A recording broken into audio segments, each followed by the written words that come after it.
Hey everybody, Amy Hauser with Made for More with Amy K. Hauser. You guys, I am back with another episode of Mere Word Chats where we talk about the Mere Bible, we talk about how that has impacted us, all the fun things. And you guys, today I am joined by my friend Jeni Rowell. Want to say hey to everybody? Hey, how are you? Oh my gosh, you guys. So I was like, I need to have some of my friends that are part of this Facebook group of the Mere Word, yet maybe are not necessarily a part of the Bible study regularly, or maybe haven't even been. But you guys, Jenny and I have met on our street in my neighborhood. Back when COVID hit, uh, Jenny and her husband had just moved, and her and their three kids had moved from at that time Florida, right? Or Virginia, I can't remember. Virginia. We'd come from Virginia, yeah. Virginia and moved to the Woodlands, Texas, and the world was shutting down. Right? Pretty much. Yep. Yeah, it did. Like we moved January of 2020. We moved into our house in the neighborhood in February of 2020, and March of 2020 is when the world shut down. That's right. And so we were out for a walk one day and ran into you guys and just got chatting and had this great connection right away. Right away, yep. Yeah. And so tell us a little bit about how that all unfolded for you in the mirror and finding out about the mirror. Tell us a little bit about that. Okay.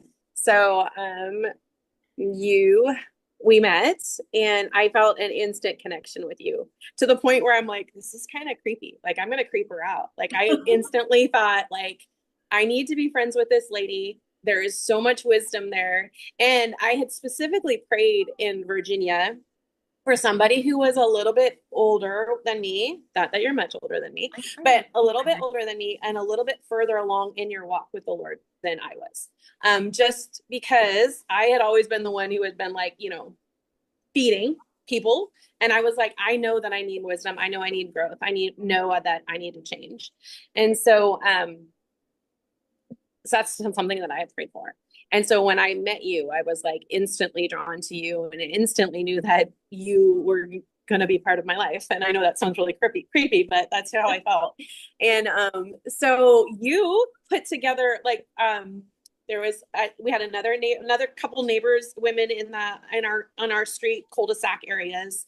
And we started meeting together, and you slowly started to introduce us to the Mere Word. You started with Graham Cook. I believe that's who you started with, right? I And think so. I think so. And all I just was like, I felt my spirit coming alive, like just like inside of me was like, yes, yes, and just more. And then we read Crowder, John Crowder's Cosmos Reborn, and that book rocked my world. And that's when you started introducing the mirror to us and the idea that we were in union and not in separation, and always have been since the beginning. Uh, and when we read in that Cosmos Reborn about how when the Father never turned away from the Son on the cross, where I always thought, like, God, my God, when Jesus cried out, my God, why have you forsaken me? And I always thought that the Father had turned it.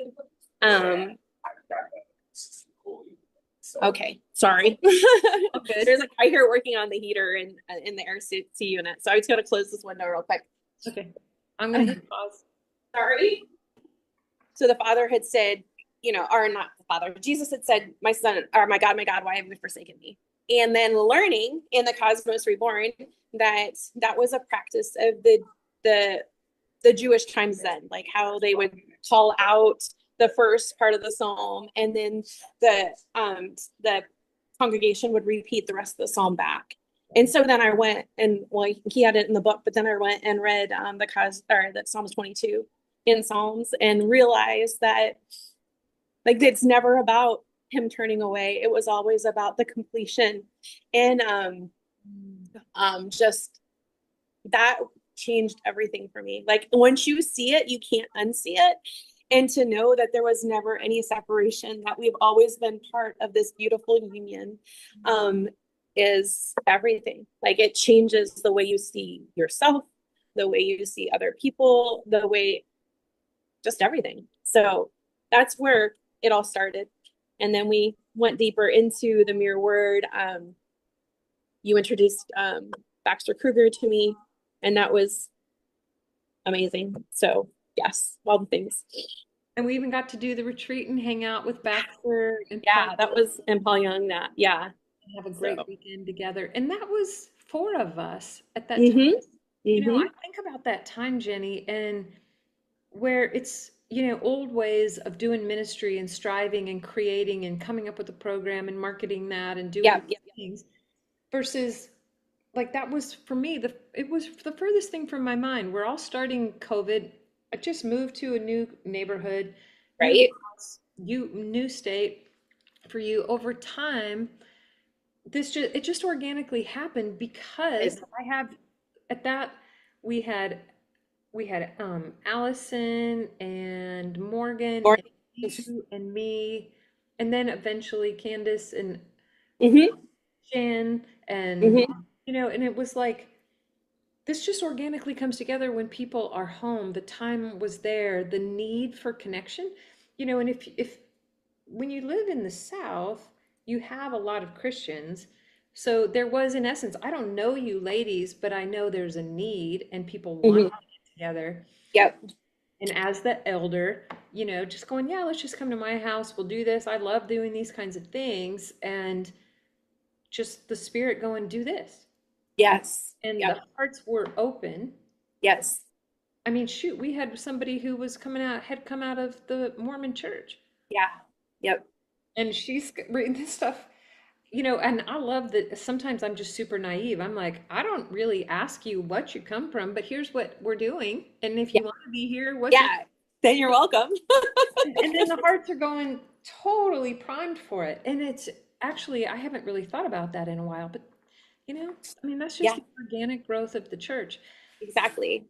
And And I felt like COVID was, I think you said it once, like it was like almost like God was like, hey, wake up, and like the church is, I just see it differently now. Like I personally can't go back into the traditional setting of church just because maybe eventually I'll be able to, but right now I can't. And every time I go in, I'm just like, there's got to be something, there's something more. And I've experienced that something more. So it's really hard to walk into it. So I'm just kind of trusting in that process of, okay, what is that going to look like for me here now that I've moved again, um, finding people and all that kind of stuff.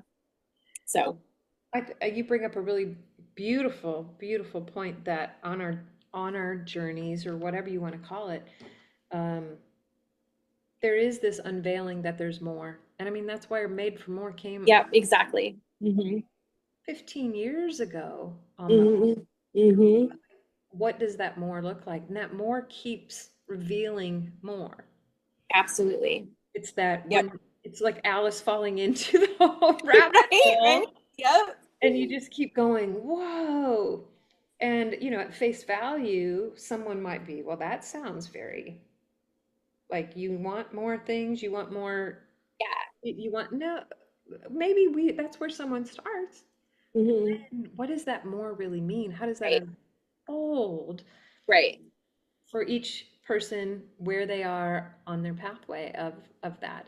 And so for you in your, and I know we've used the term because we do it because of lack of other description, Yes. is Yep. deconstructing this. Yes. And for you, there was a lot that kind of needed deconstructed, right? A Absolutely. little bit So of much so. Like, I come from a very traditional evangelical, maybe to the little bit of side of fundamentalism background in how I grew up and what I believed. I think one of the biggest things for me has been being okay with being uncertain, with not having certainty about everything, because that was something that was so ingrained in me. Like apologetics was studied. I God's word was it. God said it. I believe it. That's the way it is. and learning just, I mean, and it's so funny, like looking back, like there was always a part of my spirit that knew that there was one, something more, two, that like something just never quite sat right with me. Like for instance, I always felt would feel so guilty because I couldn't evangelize properly because there was just something in me that couldn't say, "Hey, you're a sinner. You're going to die and go to hell unless you say this prayer, right?" And I just could never do that. Like I would look at this person, one, and be like, okay, first of all, this person isn't a project. It's not like a checklist that I have to do. I could never do that. Um, and and it just felt wrong. Like it was like even now looking back, I couldn't put words to it then, but even then it didn't feel right that the Father's wrath was coming down and Jesus had to step in, and then as long as Jesus was right here, that wrath wouldn't hit me. Like I just I couldn't put that personally to myself, but I could never put that on somebody else. Um and so Especially a father. right, right. And so I don't know. I don't know. Like I feel like the spirit's always been speaking in my heart and always been like kind of drawing me um into more, but it just had to be like in little bitty changes of lens changes, you know? Um and so I just so all of those things, like there's so many things now that I'm still like, I don't know. I don't know. Like and I was listening to the Bible Project podcast for a long time, and just the way that he would say things like on the podcast would get me thinking of questions like, wait a minute, I'm not sure he believes the same things that I do. Like, because he would say things like, well, like the whole atonement theory, like there's different theories behind the atonement theory, and and he just kind of allude to different things because I know his heart was never to be controversial, right? Um, but he would be like, yeah, I'm not quite sure that's, what the Greek had intended here or the Hebrew had intended there. And it was little things like that that started opening up my mind to the difference. And then we were meeting at that same time, and all of these things started being like, oh, wait a minute, that's not what I was taught, or that's not how it happened. And then, like I said before, when that Psalms 22 vision came to me, like I could never unsee it. And so like there's just so many questions I have, but like with the freedom to ask those questions now and the freedom to like freedom, that's what I feel like for the first time in my life. I don't feel like I'm striving for something or trying to win approval or um I don't know, like just earning, like there's a freedom in resting in love and letting it be. Like, is life perfect? No, but like there's just a freedom and a joy there that I had never had fully before. And so that's like, I mean, so we've talked a little bit about the mirror word, we talk about some of these other teachers, but for you, it sounds like it was like this just divine alignment, all these Yeah, things kind of all start little lining things. up. Mhm. And so on that, let's step into what does that freedom look like as a mom, as a wife, a little bit, like how has that shifted your role just as Jenny? Um, I think it's given me the sense of kind of being my own person, right? Like in the sense that I am Jenny, and while I am connected to all these people in my life, it's no longer my responsibility to make everything okay for them. It's okay if my husband has different feelings than I have or different beliefs than I have. It's okay, and I don't have to change that and or make that okay for him. Or um, so that's been big for me. Like I've always been the person who has to make things right for other people or make the situation feel okay. Like if there's discomfort or dis-ease in a situation, then I feel like it's my responsibility to make it okay. And I've Can you, been coming. if I'm sorry to interrupt No, you. Do you think that that's partly because now all of a sudden the pressure's off for you to have to share, just like you talked about the whole not setting well with the evangelizing. Like it's not Mhm. up to you to make sure that they understand Yes, what you believe. 100%. Yes. It's not like I have to have this resume that I have to hand people when I meet them of this is why I should be your friend, or this is why I should be your person, or this is why you should listen to me. Um, it's just like I have this freedom, like to just be who I am, to just be Jeni. And like there's not a sense of my worth doesn't come from what other people interpret about me anymore. My worth doesn't come from um, my level of spirituality. My worth doesn't come from how good I am at teaching Pilates. My worth doesn't come from anything other than I am marked by the divine, and that's I am who He has made me. And when you can live out of that confidence, out of that freedom, because that's what it is, it's freedom. There's no sense of I have to do this or I have to do that. um I'm not going to say that I do that perfectly, because there's times where I like, we shit on ourselves, like you taught me that, like, hey, but it, like, I recognize it quicker, like, right, like I am stepping into oh, wait a minute, that's a thought that I don't have to listen to. That's not my divine self. That's you know my brain, my lizard brain, trying to keep me safe, and I don't need to listen to that. So Past experiences, past lenses, because yes. we actually stepped more into this truth. And if we segue it over back over to the mirror, it's like, and I say this a lot. I love it. I read it. I read other lots of things, lots Yes. of other Yep. things. But there is something, if you haven't picked up a mirror Bible, people, it's like the language that Francois uses. And I was on Matt Spink's group last night, and they're reading one of his other books, God Believes in You, I think, or something. I don't I remember. didn't even know we had other books. Now I have to go look Yeah, for he's got that. a handful of books. Okay. This is amazing.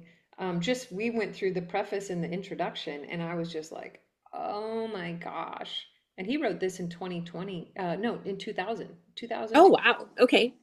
But the language that speaks, it cuts through mental, um, logical mind. Mm-hmm. There's logic for sure, but it conveys the heart of Right.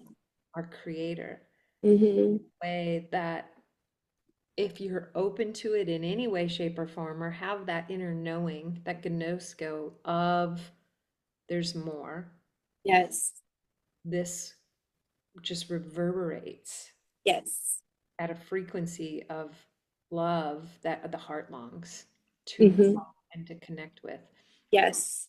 And that's where the shift begins to happen on how we live in that freedom, how we realize it's not about our striving or efforting to do, to become, and realize the completion of the law. It starts to enlighten things like, well, I don't even want to say we all know. Hopefully, people know, or as they step in or look at the walk, the Christian, the biblical experience, that it was Christ, the fulfillment of the law. Like there are people that miss even that.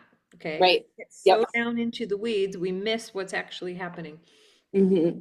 So, what does that mean? That means he did everything as you so that you could live in that freedom and then Yes. experience that resurrected life of becoming everything that you were created to be, to know that it's not your life, your strength, but it's him in you through, It's him. Mm-hmm. and walking that out. And what does that look like today versus 1,000 years ago to 1,000 years from now? It's the truth, that essence of his life in us. And it's, Mm-hmm. I can then live from that place and then freely appreciate that blooming and growing in another human being. Yes. Whether they're my kid, whether they're you know, a beggar on the corner to the president of Right. a nation. And Mm-hmm. I may not see it fully, but he's living his life through me. He's expressing it through me. And as his heart and his life aligns with mine, I get to see, hear, think as Christ on this Yes. earth. Right? And that doesn't mean I have all the answers. It doesn't mean I go back, but this word in the mirror has awakened that reality like nothing ever awakened it in me to this Mhm. day on this planet. Right. And so I Yep. get to look at other scriptures, other texts, other conversations, other preaching through a lens of love, Yes. mirrored. That's what I keep hearing, like as you're speaking. I feel like that is what the mirror speaks in. It speaks in the language of love. Like, and in First John, where it talks about like perfect love casts out all fear. And there's I just that when the mirror was opened to me for the first time, and whenever I open the mirror, it's love that meets you there, right? And that's the expression that comes out. And when and that's where everything changed, because like you live in love, like we are surrounded, and that's in us. That love is in us. And yeah. And it quiets the chatter. I mean, there's so many that talk about the healing of our mental health has come through allowing this to just soak. And it's Yeah. not about it's and Francois talks about this in the God Believes in You book. It's not about trying harder, more, I am statements, Right. saying it over and over, which goes back to us doing it. So it's our efforts. Our striving. Yep. But it's that literally when you turn on the light, it effortlessly dispels darkness. Mm-hmm. And that's, I believe, what when we give these words a chance, even though there's lots of words used and it can feel overwhelming at times, but allowing it to wash over you Mm-hmm. literally just turns the light on. Yep. Love gets to settle into our entire being. Yes. Into our very cells. And that changes us. And that takes away steps, process, all of these things, um, efforting to going, well, what's the answer to this or to this? What if we just rest in that love? And then that starts to infiltrate every other aspect of our life. And your life and your journey is different than mine, Yep. but the answer's always within. Mhm. And we get the confirmation through scriptures, we get other things, we learn, we grow. Yes. But going back to you mentioned that about like, I still don't have the answers, and sometimes I want them, but Mhm. Yep. But I think, I mean, like in a sense, maybe we do have the answer because I feel like, and sounds so cheesy, but like the answer is always love. Like, isn't it? Like it always is. And that sounds cheesy, I know, but I feel like when I really rest in it, that's all that's what matters. That's all that matters. And whether we talk a lot, you and I have talked a lot about like labeling things good or not good, and how like that the tree of life and the tree of the knowledge of good and evil. But uh just I was gonna say, whether we think that whatever happens in the future is good or not, um, it kind of is if we're resting in love, right? So it might look like right now it's kind of crazy. It might look like, hey, this isn't where I want to be. This should be happening and it's not. But when I'm able to step back and be present with just where I am right now, and the fact that right in this moment I'm living loved, I'm loved right here, then that's what matters. In 2 steps forward from now, if I can sit and just rest in love, then that's where I need to be. Not, you know, oh my gosh. Well, and you guys, I mean, we are both literally going through a lot of we have a lot of opportunities to learn this, yes, grow yes, knowledge. So I mean, it was what we said, 2020 that you moved to the Houston area, yes, and it was in 2025 that you now To, Now we're in the Pacific Northwest. We're up in the Bellingham, Washington area. And so we put our house on the market in Texas in April, and it's still not sold. And we are we can't buy a house here until it sells there, and or like relieve and rent because we can't afford both a mortgage and a rent, or both a mortgage and thankfully, who my husband works for, gives us a transition period, but that transition period is coming closer and closer and closer of being done. But I was telling you before we push record, see if I can turn this around right now. yeah, I'm going to show them the beautiful I'm place. gonna show them my view if I can figure out how to do it while we're recording. Or you might Mm, just have to go and do this. yeah, maybe I will. Maybe I'll just do that. Yeah, see, that worked. Look at that view. Yeah. And so, And I could get caught up in being worried about how we're gonna pay for everything, or I could just sit and look out that window and know that I'm loved, and that and not, that it's good. It's good right now, and it's gonna be good tomorrow, and it's gonna be good. And I'm just learning to rest in that, like really, really trying to stay present here, and not, like I was telling you before, not put on like rose shaded glasses and pretend like reality is not real, but but be present here and know that I am in union and I am communion and in this beautiful dance with the Trinity. And he's always good. Like we can't outgood God. And like that view is like, and I told you the story, like it's crazy story how we ended up here. Crazy provision. The lady who owns this home has been so generous, and she loves Jesus. Like it's amazing.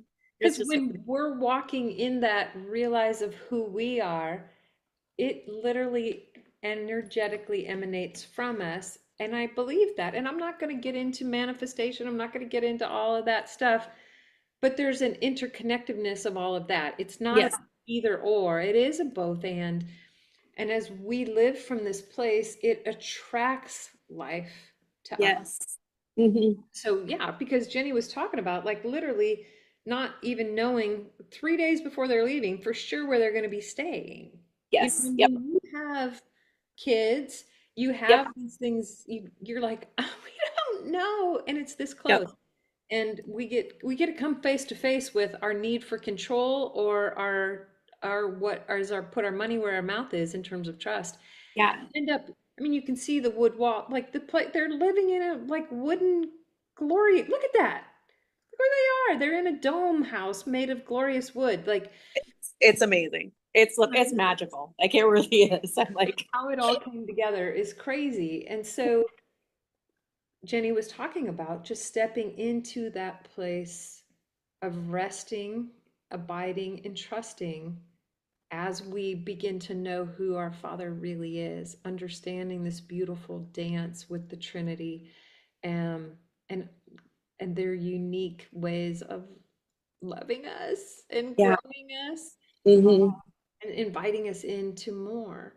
And I mean, literally, so Brian and I were recording this morning talking about this kind of a thing of stepping into what we both want and know is for us, which is a life of absolute trust. And I'm telling you guys, I didn't. I've spent most of my life not trusting. It Yeah. may look like I was from the outside, Exactly. Yeah, but not but like there that. was a That conflict. you were just talking about control, and like I think that's what I've been coming to realize is like we have literally zero control of anything, and like we try to use like our ego or whatever tries to like use our safety and our strategies of control, but it's not control. It's all an illusion, and like learning to be like, ooh, right here, right now, and let go and just be surrounded by that love.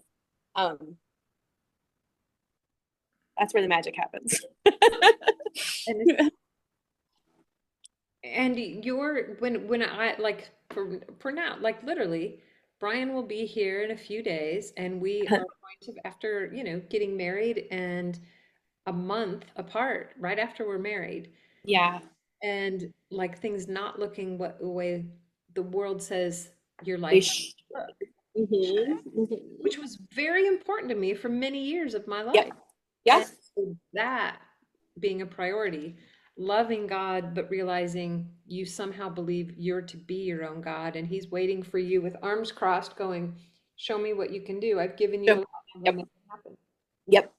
And I'll let you know when you've stepped off the When path." you're right. And believe me, which makes you step off the path a lot.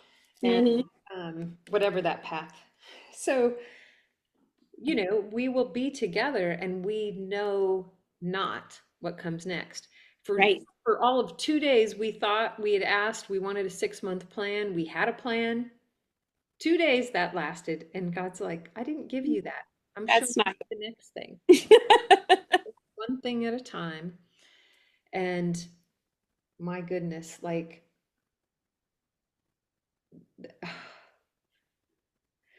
so many opportunities to choose rest and then to go, what does that look like? What is rest? Who am I as the provider for that? And hmm so many opportunities. I can't Right. even tell you. Literally, it feels like everything and almost everyone, um, relationships, finances, location, um, provision in multiple facets are stripped. Yeah. And it's like, where are we stepping? Right. But we Yes. know that it's together and we know that it's good. hmm And that there are so many invitations of absolute rest in Yes. Him, to know Him and depend on Him like I've never even knew was possible.